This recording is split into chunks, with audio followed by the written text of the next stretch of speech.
स्वतंत्रता संग्राम सेनानी पंडित रामविलास पांडे जी, जो उत्तर प्रदेश सरकार में पूर्व मंत्री भी रह चुके हैं। इन्होंने देश की आज़ादी में एक अहम योगदान दिया है। ऐसे महापुरुषों को लोगों को याद करनी चाहिए, क्योंकि दौर धीरे धीरे बदल रहा है और ये हमारी पुरानी धरोहरें हैं। इन्होंने देश के लिए लड़ाई लड़ा है। ऐसे लोगों को मैं नमन करूंगा और मैं लोगों से कहूंगा कि इनसे सीखने की ज़रूरत है। इनको याद करने आज बहुत सारे लोग आए थे, पुष्प अर्पित किए। मैं आपका रुख कर लेता हूं। क्या नाम है आपका? मैं रमेश चंद पांडे। पांडे जी, आज लगभग कितने लोग आए थे और जिनके नाम पर आज इस कार्यक्रम को किया गया था, इनके बारे में कुछ बताएं।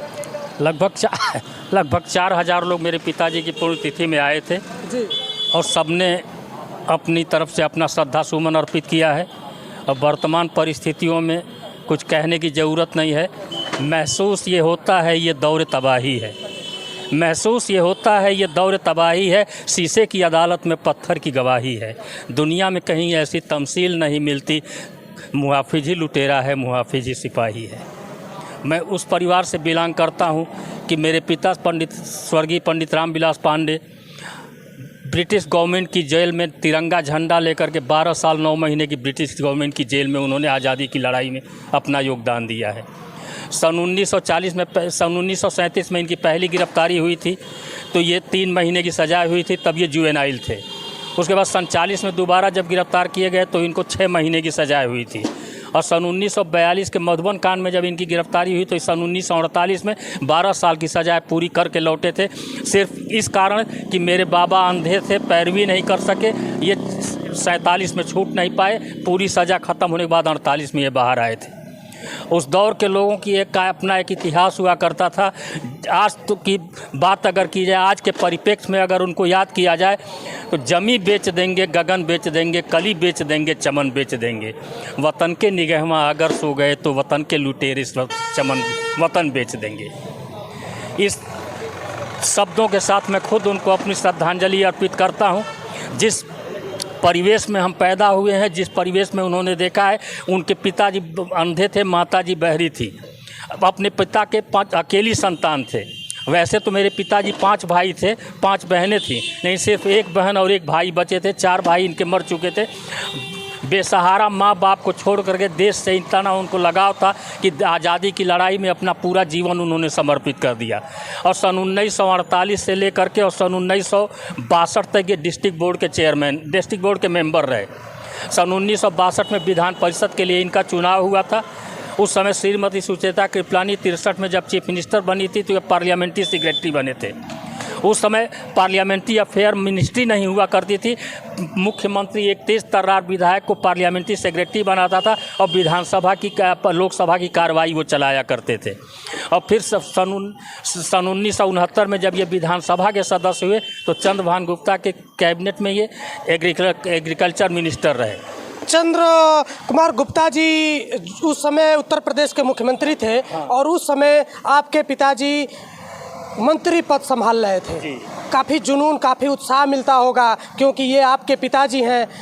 आज के दौर में आज के जो युवा हैं उनको क्या संदेश देना चाहेंगे? आज के दौर में संदेश देने की बात अगर आप करते हैं तो सिर्फ मैं इतना ही कह सकता हूं कि जिस परिस्थितियों में देश जा रहा है, जाति बाभन ठाकुर अहिर चमार, हिंदू मियाँ, जाति और संप्रदाय, अर्थ और अपराध, ये समीकरण है चुनाव का। आज के दौर में जातियों के आधार पे टिकट मिलता है, जातिगत नेताओं के आधार पे पार्टी का वोट मिलता है और भाजपा हराओ भाजपा जिताओ के सीक्वेंस में मुस्लिम टर्मिनल जीत और हार का फैसला करता है। ये परिस्थितियां हैं। इससे ज़्यादा और कुछ भी नहीं हो सकता है। उस दौर के लोगों की अगर बात आप करेंगे तो उस समय के लोगों में बहुत अलग तरह की चीज़ें हुआ कर। बिल्कुल, उस दौर को जब आप याद करेंगे, जब लोग अपने बच्चों को नौकरी में जाना नहीं देना चाहते थे, वो घर से बाहर नहीं निकलने देते थे, उस समय इस तरह की लड़ाई, वो भी अपने माता पिता का एक एकलौता संतान अगर परिवार के सारे बंधन को तोड़कर अगर क्रांतिकारी जो देश की लड़ाई में अपना योगदान निभाते हैं तो वाकई काबिल तारीफ़ है।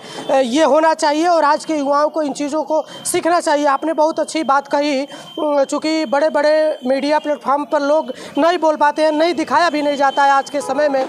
जो ये उत्तर प्रदेश में जातिवाद हावी है, जाति को मोहरा बनाकर सारा चुनाव होता है, इन चीज़ों से निकलना होगा। देश के हित में सोचना होगा, तब देश एकजुट होगा और देश की भलाई होगी। परिस्थितियों के बदलने में धीरे धीरे एक तारतम्य बना था।